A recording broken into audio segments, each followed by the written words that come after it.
আমি একটা বিষয়ে আপনাদের কাছে ক্লিয়ার করি। আপনারা কি সমকামিতাকে প্রমোট করেন? বলবেন না? এদেশের মানুষ কি কোনোভাবে জিনাকে প্রমোট করে? বিবাহ বহির্ভূত কোনো সম্পর্ককে এই দেশের মানুষ কি বিশ্বাস করে, প্রমোট করে, মেনে নিতে পারে এই সমাজ, এই রাষ্ট্র? যদি না মেনে নেয়, এনসিপির কেন্দ্রীয় কমিটিতে আপনারা দেখেছেন সমকামী কে ঠাঁই দেওয়া হয়েছে।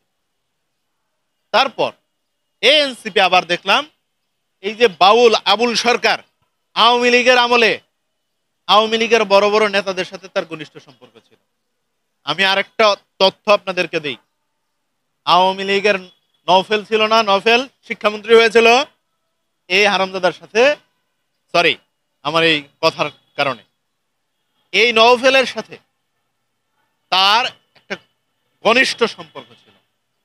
আরেকজন শিল্পী সংসদ কাঁপাইতো, গান গায়া নষ্ট করতো সময় এবং অর্থ, আপনারা চিনেন।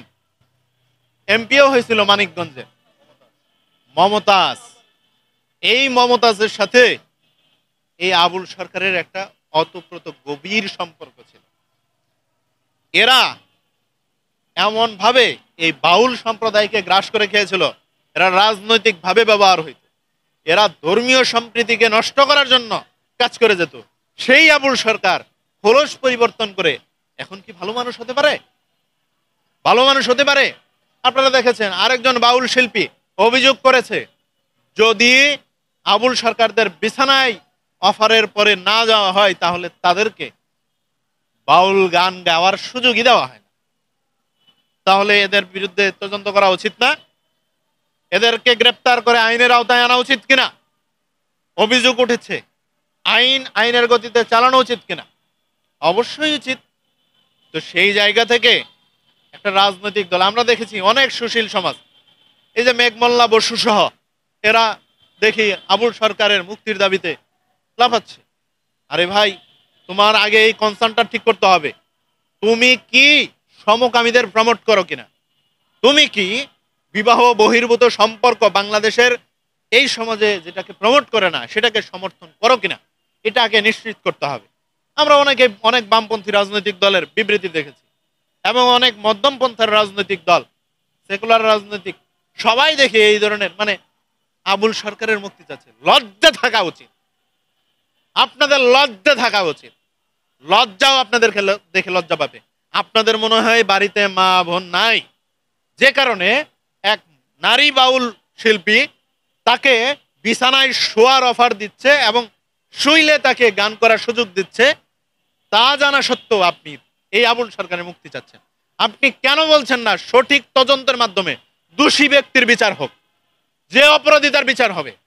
আপনি রাজনীতি করেন, আপনার রাজনৈতিক অধিকার আছে, মুক্ত স্বাধীন চেতনার কথা বলার অধিকার আছে, কিন্তু ধর্মীয় সম্প্রীতি নষ্ট করে, রাষ্ট্রীয় সংস্কৃতি নষ্ট করে, আমাদের দেশের সংস্কৃতিকে, আমাদের দেশের অবস্থাটা কি সেটা কি নষ্ট করে তারপরে আপনি চরিত্রহীন হয়ে কোনো কথা বলতে পারেন?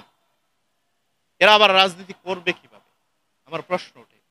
যারা এদের পক্ষ নিয়েছে, আমার মনে হয় এরা হিতাহিত জ্ঞান হারিয়ে ওই যে হেমায়তপুরের গারদ, আমি বলতে চেয়েছিলাম না, তারপরেও বলতে বাধ্য হলাম, পাবনায় যাওয়ার জন্য প্রস্তুতি নিতে হবে।